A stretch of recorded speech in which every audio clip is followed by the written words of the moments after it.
Episode number 299, How NRB is Fighting for Freedom to Make Sunday Happen, with Troy Miller, Dan Darling, and Beth Wakefield. Let's do it. This is the definitive podcast for helping you plan, create, and execute dynamic worship experiences at your church. Useful, practical content in the areas of production, worship, communications, first impressions, and more. This is Making Sunday Happen. Well, hey guys, welcome to Making Sunday Happen. This is episode number 299. I want to tell you a quick story or some background on me.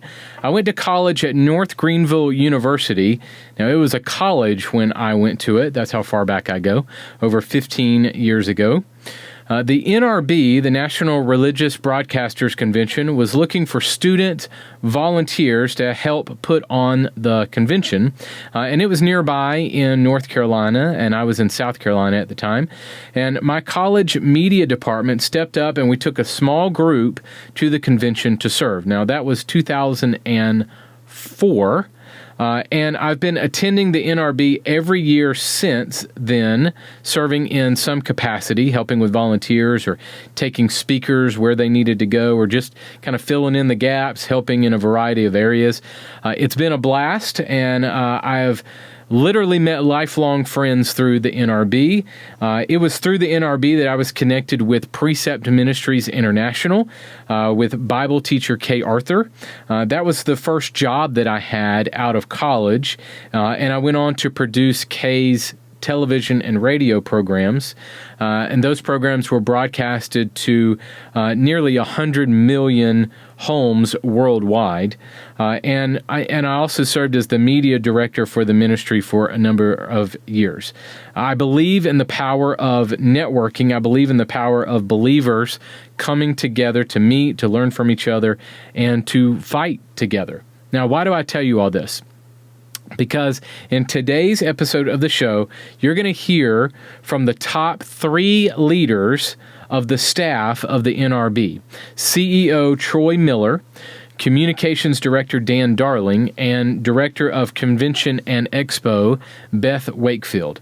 Now, I talked with these 3 about how NRB is not only leading the way in equipping broadcasters in the areas of digital, TV, radio, podcasting, and more.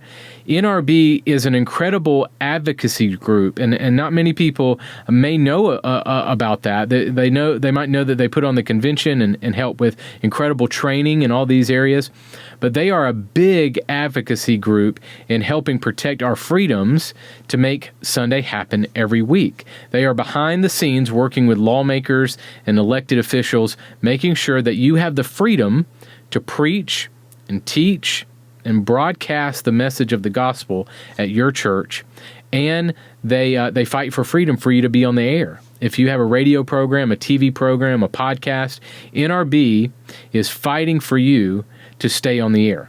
So this is a really good one and really important for our culture today. So I want you to kind of listen close to my interview with Troy and Dan and Beth. So my interview with the NRB staff is coming up right after this. And how will they know? How will they hear the stories of people like Nadia and Jacqueline? That's why we need you. The National Association of Religious Broadcasters is through the reporting and storytelling that you do, of organizations like yours that can serve as catalysts for advocacy. Since 1944, the NRB has been a light unto the world. And today, your 1,100 members reach countless millions in this nation and across the globe. So let me first off take this opportunity just to thank you for all that you've done for faith and freedom over the years. The work of the NRB has borne fruit for generations. And I want you to tell people about Jesus. And if religious broadcasting is about anything, then it has to be about that. And I encourage you tonight to be bold, to be clear, and to be about the business. The gospel of Christ compels contrite, compassionate, courageous action on a multiplicity of culture issues. So let's apply it consistently across our culture while spreading this gospel intentionally across all cultures. And in the end, when our time is done, may it be said of us that we loved the Lord and we led His church for the demonstration of His glory, the display of His gospel amidst the most pressing social issues of our day. Hey guys, today I'm so excited to welcome three great friends of mine to the podcast. All serve on staff at the NRB, the National Religious Broadcasters, which is the world's largest association of Christian communicators. These guys will kind of introduce themselves a little bit too as we go, but Troy Miller, CEO of NRB, Dan Darling, Senior Vice President of Communications, and Beth Wakefield, Director of Events and All Things Convention. Welcome, everybody. Thanks for hanging out with me. Thanks for having me. Thanks for having us, Carl. I know it's going to be a little bit Brady Bunch with all four of us tackling this, so we'll try to be as organized as we can. Troy, get us started a little bit. But bring people up to speed for people who may not know what the NRB is or how it relates to church world and ministry. Give us kind of a quick overview of who NRB is. Sure. Again, thanks for having us here today. So NRB is an association of Christian communicators. We've been around since 1944.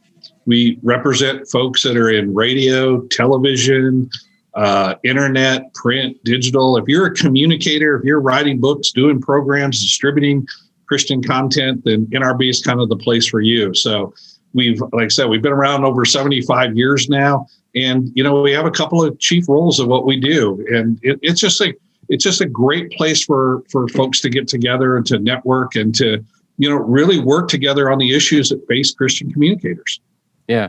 Now, and obviously the convention is kind of the big deal each year, but obviously there's some things throughout the year that you guys do to help equip folks and advocate for broadcasters and things like that. Walk me through some of that. Yeah, so NRB has an annual convention. We'll talk about that a little more in a second. But throughout the year, NRB is doing a lot of other stuff. Advocacy, you talked about advocating for communicators.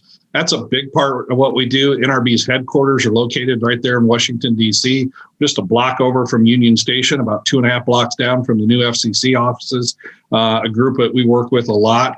So we're working on the issues and concerns and things that come up in government that relate to any kind of communicator. So if you're a radio broadcaster, television broadcaster, if you're a digital broadcaster, if you're doing stuff in books today, as we said, or in any area, there's a lot of issues that the government, steps into. There's a lot of regulations you have to navigate through. There's laws that come into effect. And so NRB works hard to advocate for who we are, especially to keep the core of what we do is to keep the avenues open for the gospel. That's really what we want to do. Back in 1944, there was a group that really wanted to take Christian pastors off of the radio, just didn't want to allow them to be on radio, so that wasn't a place for them.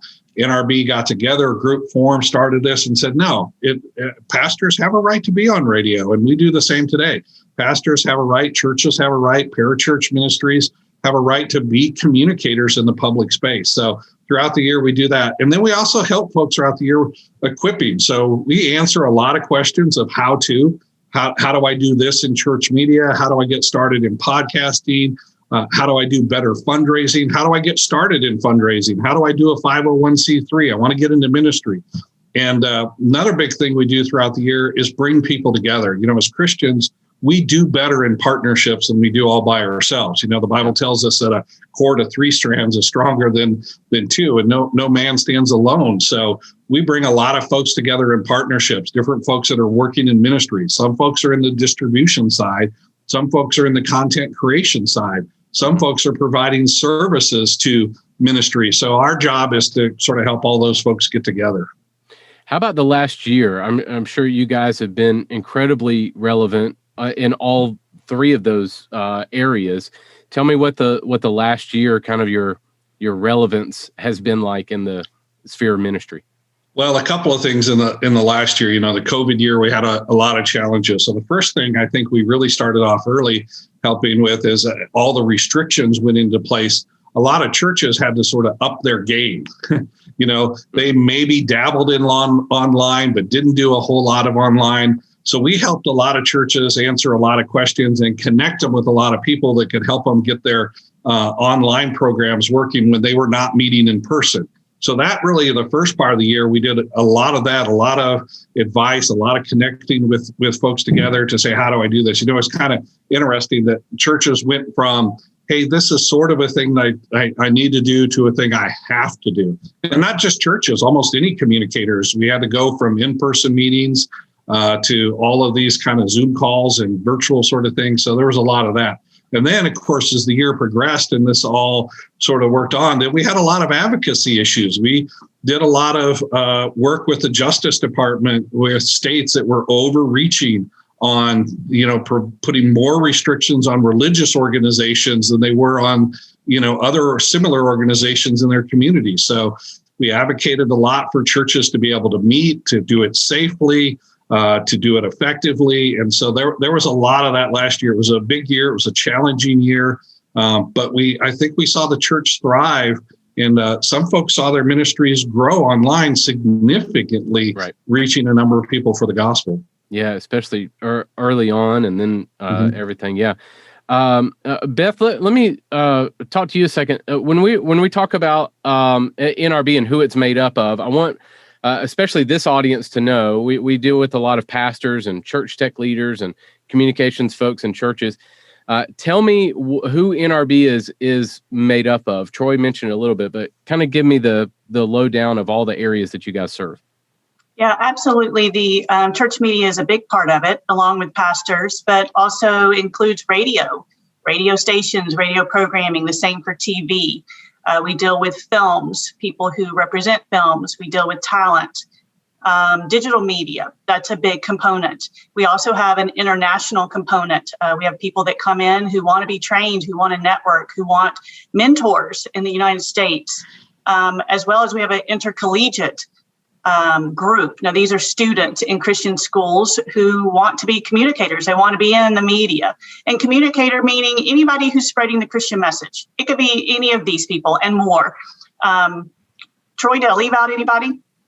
No, I think you got them all. And I think you hit on a good piece there. Anybody who really is in communications, called to communicate, which all of us in Christianity really are called to. I mean, you have to, if you're in ministry, you're going to be communicating some way, some form, in print, in voice, in audio, in video, somewhere. But I think Beth's got a good point. One of the things that NRB does really good at is mentoring. So if you're new and you feel the call to get into Christian ministry and in the ministry that's in the communication area, NRB is a great place to network, to be mentored by folks that have been in this for 20 or 30 years. That's really who NRB is about. Yeah. And I love how, and I've been a part of the convention for a number of years. I love how the older crowd, I mean, you're going to see some names that you're going to know and recognize, but pastors and broadcasters, as well as on down the line to students, everybody in the mix. And that's what I love is everybody is very, it's a very community driven thing, and everybody helping each other. So I think that training and mentor piece is huge. Dan, let's go to you. So a lot of pastors have moved to a digital platform, even if they didn't have one before. So I want a lot of pastors that may not have been in the digital world to know about NRB and to know what you guys provide, and also just how to reach people digitally. So maybe talk at that for a minute. How does this relate to pastors who have moved to more digital platforms? I think it relates in a couple of ways. A lot of our members who are pastors are also broadcasters, right. So they have their sermons on radio or television, but then some of them are authors, some of them are speakers, so they're engaged in that way. I also think for churches, particularly now, and Troy touched on this a little bit, but COVID has accelerated, digital ministry for churches, which you understand well, Carl, just given what you do.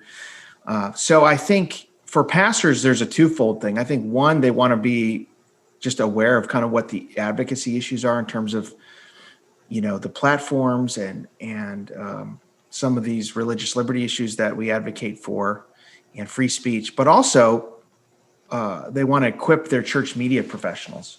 So if you're working at a church and you're interacting with church media, really it's important to come to NRB. And I think of this in a couple of ways. Some of the larger churches have a pretty robust church media staff, and they have someone specifically doing that. And we're going to have some of those folks there to help train and teach us. Going to have some of those at convention. But then I think of smaller churches, like church I attend, and I'm one of the pastors there. We're about 350, 400. So most of our church media is volunteer run, although we have a worship pastor that kind of oversees that. And this is where NRB is really helpful because, those guys can get trained and equipped on how to really do this with excellence, whether it's interacting with our content throughout the year or coming to convention. And we're really trying to think through that. We want to reach church media professionals. We want to be a place where they can come and get equipped and understand it. And I think there's both sides of this help them, both the equipping side, but also the advocacy work we do, because, every church is platform dependent. We have content on YouTube, we have it on Vimeo, we have it on Facebook, and we want to make sure that those platforms are available for the kind of work that churches do. So there's really a lot of important reasons, I think, for churches to be involved. I know that you've written several books and have written a lot of blog content and other things in the last few months, especially. What are some of the things that you've really kind of leaned into as you coach and train and talk to churches and pastors and other leaders? Yeah, I think this has been one of the hardest years to lead in the church. There's so much division, whether it's around COVID, whether it's around some of the political tensions, racial tensions. So leadership is really difficult right now. And this is one of the areas I think where NRB is really helpful, that there's a lot about leadership in terms of content and how to lead, but whether it's an organization or lead a church. So I've been really trying to focus on leadership and helping pastors and church leaders lead well in this moment. I also think there's a lot of, even though this has been a devastating 12 to 14 months, there's also some silver linings in that this has allowed churches to maybe be more innovative than they would be before, because, when we canceled everything in March, March, April, May last year, when you take everything off the board, and then when you start coming back to church, you can decide, okay, what do we want to put back on the board? Or are there things that we've been wanting to kind of discontinue in terms of our church, whatever, that we're just going to keep doing that. And it's also a really good incentive to get the digital piece of your church. I think everyone understands that we want to gather as churches, that digital ministry is not enough for us. We need the in-person gathering. However, we also need a robust digital presence and a way to connect. And so I think having this season has really forced churches and allowed churches to really get that up to speed. And I think, we want to help equip them to take it to the next level. Like, if we're going to do digital, let's do it well. I know our church particularly really invested a lot in getting our digital ministry, whether it's our live stream or stuff we, every day, we invested in getting it to a higher level of quality. And I think a lot of churches are in that position. Yeah, I agree. Let's talk about here, Dan. One of the ways that we've partnered together in equipping people throughout the year, not just at convention, is through a new initiative that we call Church Media Masterclass. You want to talk to me about how that came about and how we've partnered together on that? Yeah, we're really excited about this. This is really a masterclass for any church media professionals that really want to, again, raise their game. And we recruited a lot of really good talent from churches around the country that are doing this well, or from some of the digital ministries that are doing this well, even from some of the platforms and software, some of those folks. And it's basically a series of sessions that churches can go through with their team to help them get up to speed. And again, I'm thinking about, in my mind, I'm thinking about the worship pastor who has also been tasked with doing this stuff. Right. And maybe he went to school for worship or theology, but he didn't go to school to figure out how to get their live stream right or whatever. He can go through this class and really get up to speed on some of the best practices. And this is, I think it's really valuable. It's a pretty low price point. that a church, a whole team could go through, or, some of the people on the team, whether you're a small church or a large church, really. And glad to partner with you, Carl, and your great team there. Yeah, churchmediamasterclass.com is the website if you guys want to check that out.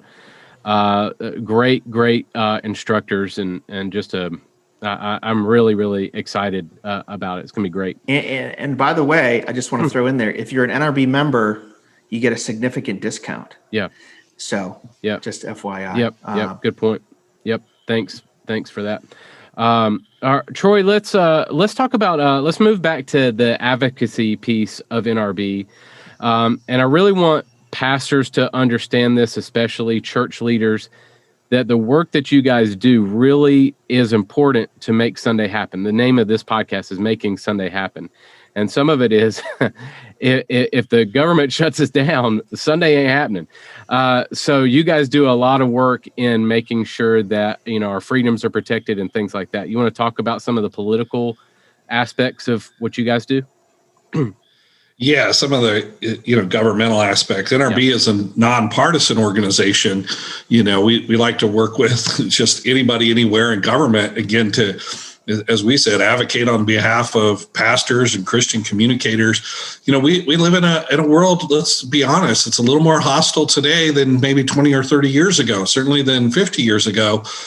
Toward the gospel, and it's growing in, hostility more and more.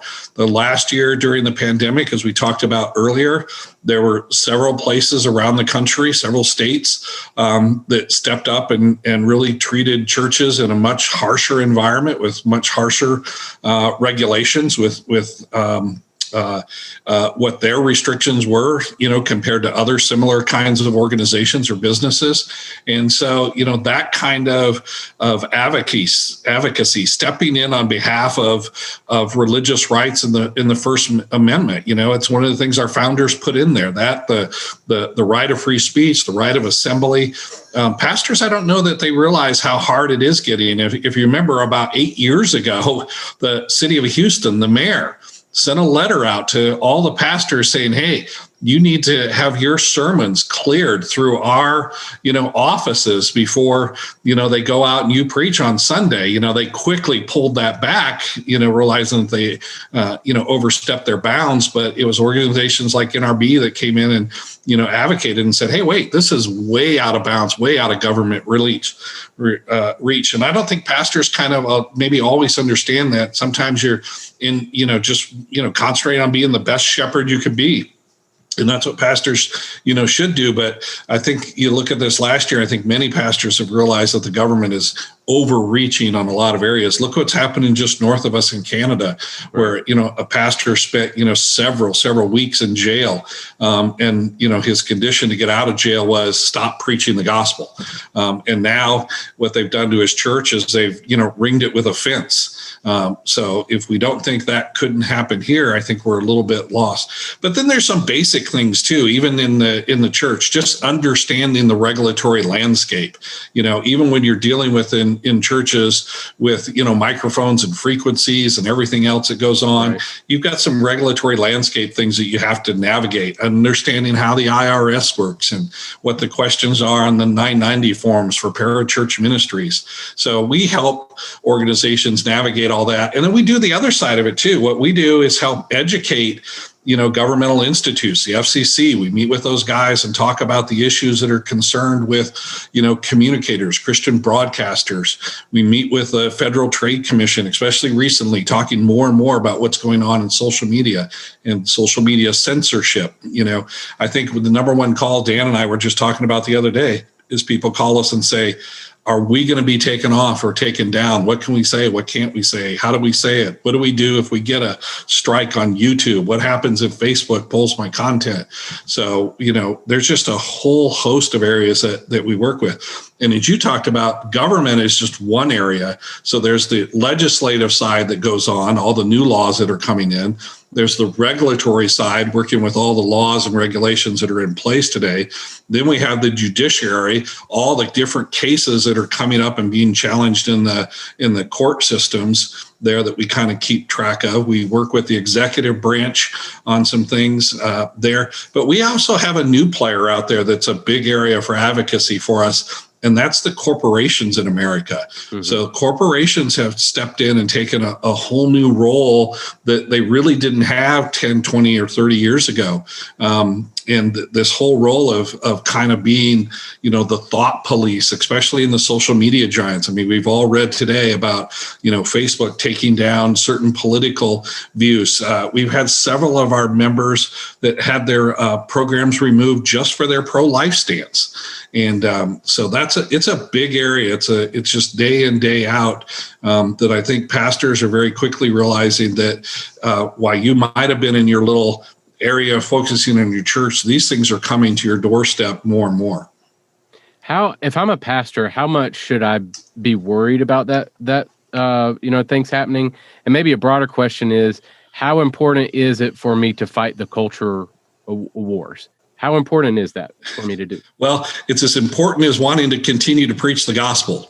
I mean, if you want to continue to openly, freely preach the gospel, then I think it's important you to be involved in the maybe not the cultural war is maybe that, but understanding what the changes are that's going on in the culture, understanding the different parts that are really more openly and actively opposing the gospel today. I was just talking to my daughters who are in their, early 20s today, and there's, several movements out there that, they deal with on college campuses. There's the sort of I don't care movement. I don't know if you've heard about that or not, but that's the movement where basically the, atheist folks on the left or folks in the certain communities have said, I don't really care what the Bible says.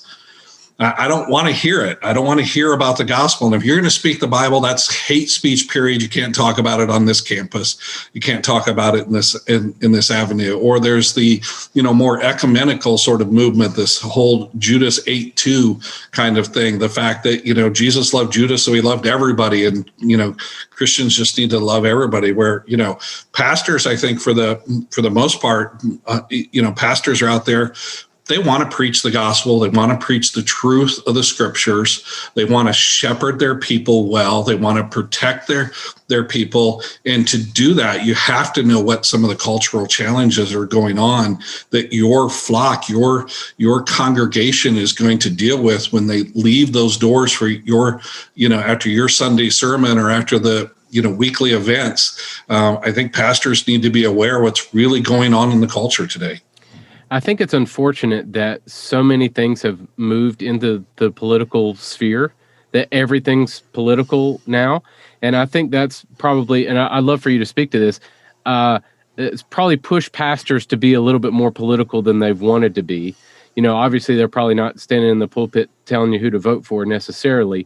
But, I think of John MacArthur, I think of, others that have been kind of pushed into, I have to make a stand because of what's coming down the pipe for me. Do you have any thoughts on that? Yeah, and I think that's the one thing that I think there is this polarization that's happened. Where there was a while where both sides, you could work with both sides on certain issues. It really wasn't quote political, it was just governmental overreach. And now it has moved into, politics with the entrenchment on, the left being entrenched in one party, the right being entrenched in another party. But I think for pastors to look beyond this idea that it's political, it's really about what you said earlier. It's really cultural engagement. It's not necessarily political because culture and politics, happen to intersect.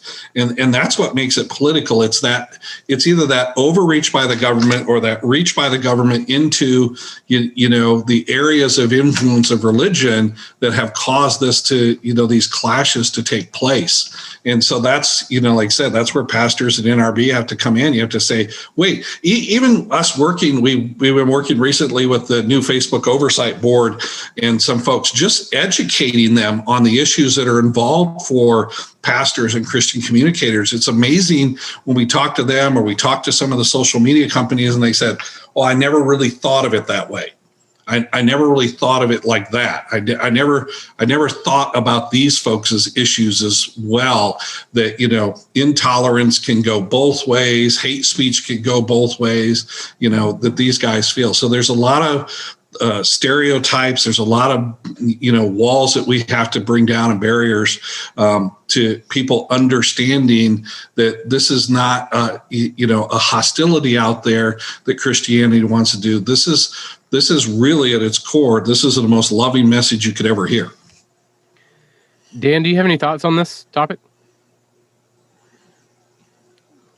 I do, actually. I think, every pastor has to know, obviously, their audience, their congregation, and discern at what level they want to be engaged with some of these issues. As Troy said, we don't need pastors to be pundits, to be, out there every day, slinging it on social media or whatever, but I do think, pastors can speak to the cultural issues in a way that can help inform the minds of their people, to shepherd their people. And this doesn't just mean in one direction, right? I mean, this, wherever the Bible speaks, it's going to cut against the culture in some way. It's going to cut against our politics in some way. Right. And I think as we do advocacy here, as Troy said, we try to do it, we're doing it in a nonpartisan way. So there are things that really concern us in terms of, the censorship on the platforms and the free speech issues and the religious liberty issues that we'll continue to advocate for.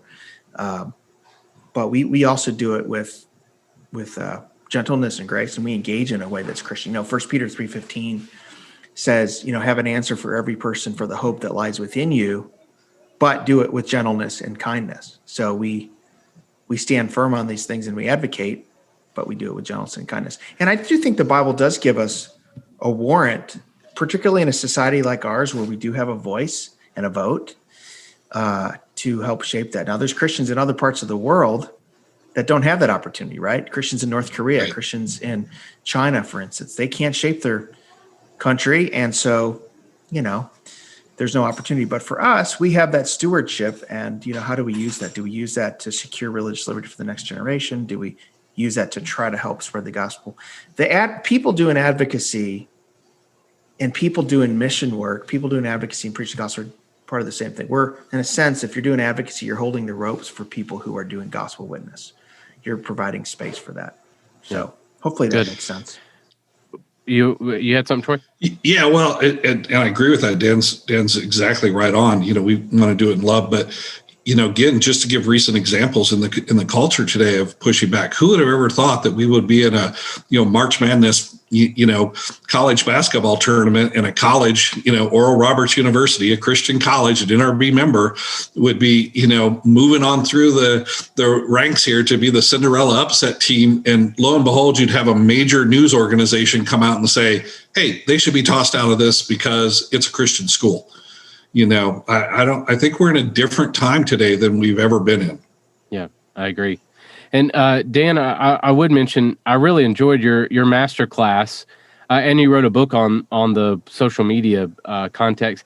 I think it's important. You've had some really great words on how to treat social media, how pastors can be kind in their approach and not just be mudslinging or just be careful in their approach. And so I appreciate your words there. So, and just encourage people to check that out. All right. In our few minutes remaining together, Beth, I'd love to talk to you about convention this year. You are all things convention. So tell me kind of what to expect, and if I'm coming, and we obviously want to encourage people to go for networking and for training and equipping and everything else. Give me the lowdown of speakers and sessions and what I should expect. Well, we're very excited to be meeting live and in person. Everybody's so ready to come together to learn and network and just meet and be together, see people face to face. And we're so fortunate to be in Texas. We'll be at the Gaylord Texan, just really close to DFW Airport. It's Grapevine. We will have, of course, our big forum sessions. We'll meet together and talk about very high-level topics. everything from public policy to the impact of the film and TV industry, to Section 230, just a number of big topics that are also important to Christian communicators. We'll have a workshop stage, a talk stage. Those will both be on the exhibit floor. And speaking of exhibits, we have a number of exhibitors from a variety of different areas. If people there wanting to showcase the new book that's out, the new film that's out, the new radio programming, there are people with equipment, just a wide variety of people on the exhibit floor. And again, the sessions there, we have a learning arena stage. We'll have podcasting live. We'll have live radio shows going on. It's just a very busy, exciting place. And people just enjoy being there and seeing old friends, making new friends. We're setting up some areas for a meet and greet. So if you're in radio and you want to meet people, get to know people in your same industry, we'll have places for that. The same for church media, the same for film and TV. And those are places where people can have peer-to-peer discussion. And I think sometimes that's the best. You can listen to speakers and you gain a lot from that, but even more, it's sitting down and talking to someone who does what you do and having those conversations about, hey, this didn't work for me. How did you do this? Or how did you make that happen? Or how did you promote that? Or how did you manage that on Facebook? All of those things can be discussed on a peer-to-peer level. And those just happen all around during the event. Yeah. I know one area that's really growing for you guys is the area of church media. Do you want to talk, or Dan too, maybe the opportunities there for church media folks? Yeah, absolutely. I encourage anybody who is involved in Christian media or wants to be involved to come to NRB. I was coming to NRB long before I worked here. I've been involved in Christian media my whole life, whether as an author, as a podcaster, as someone working in communications. I mean, it's just we're like all of Christian media converges, and it's hard to explain unless you come.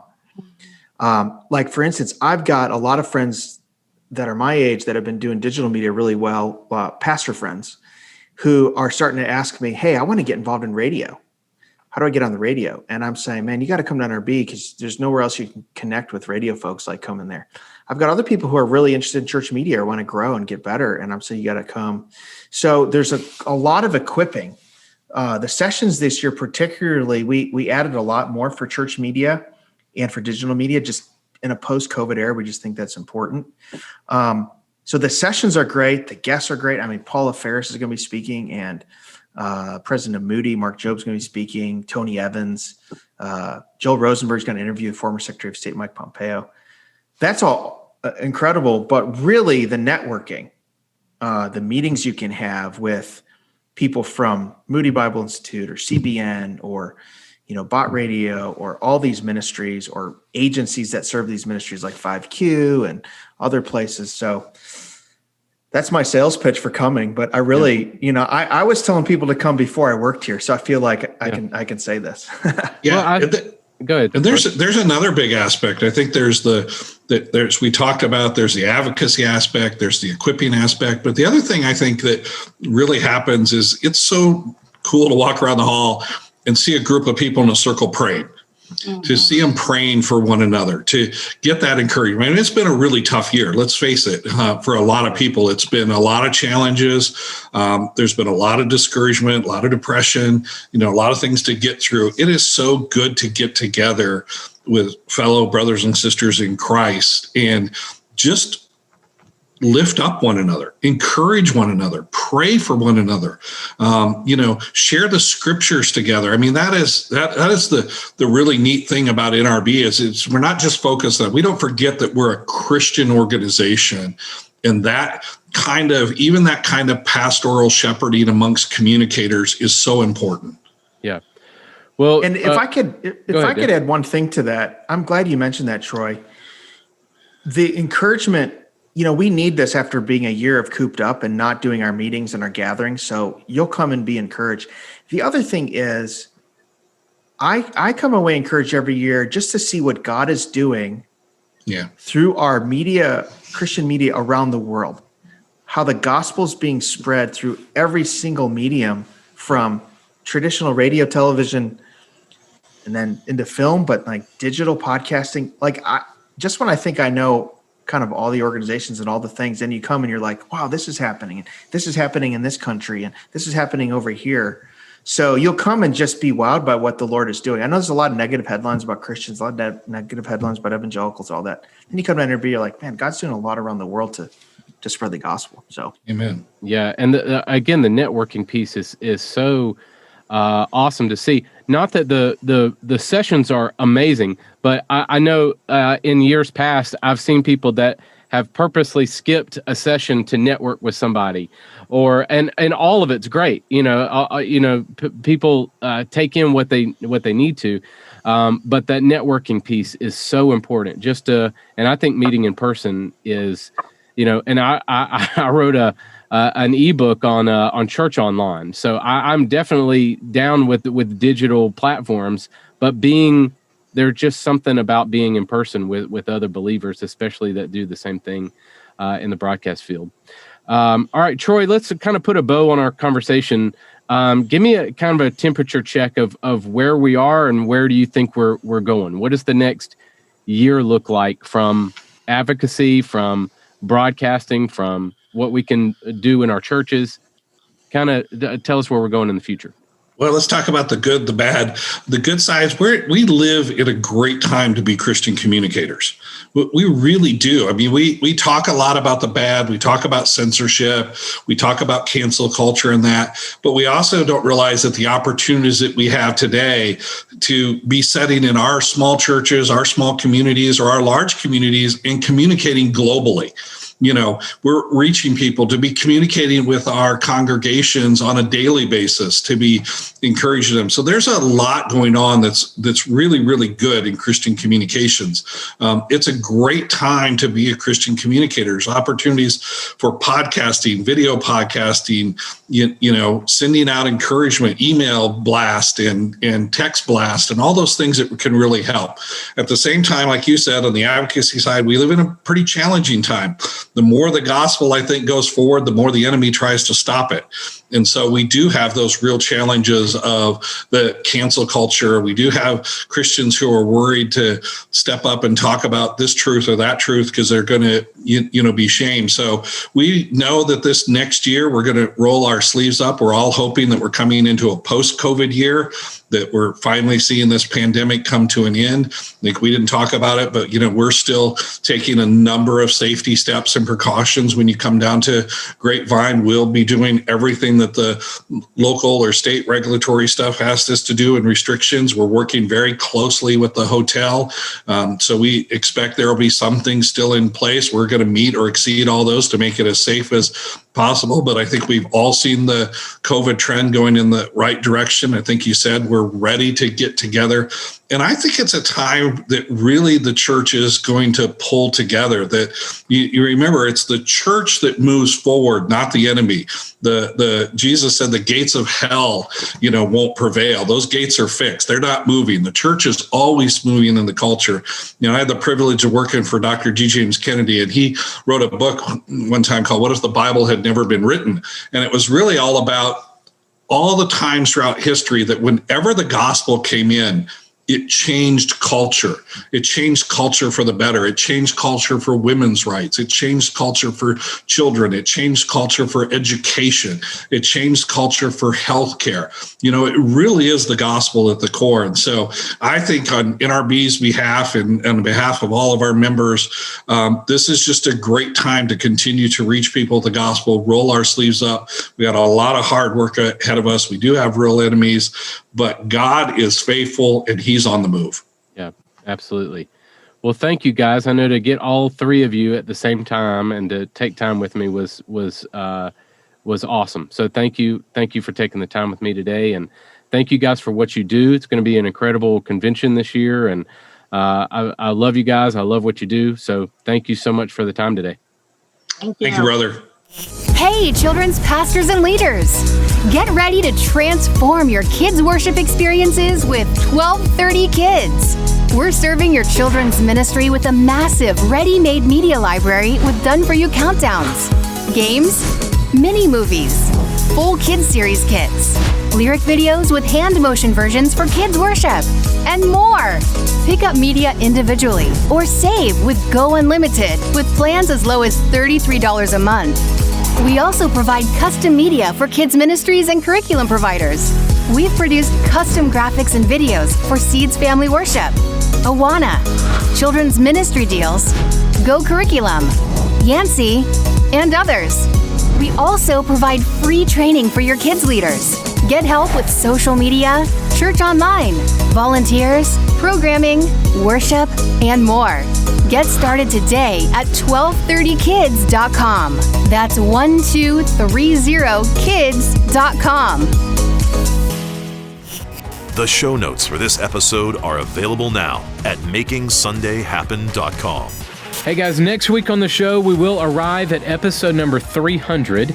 And we'll unveil a new look to the show, some new segments, and we'll welcome artist, worship leader, bassist for the Newsboys, Phil Joel will be in the house.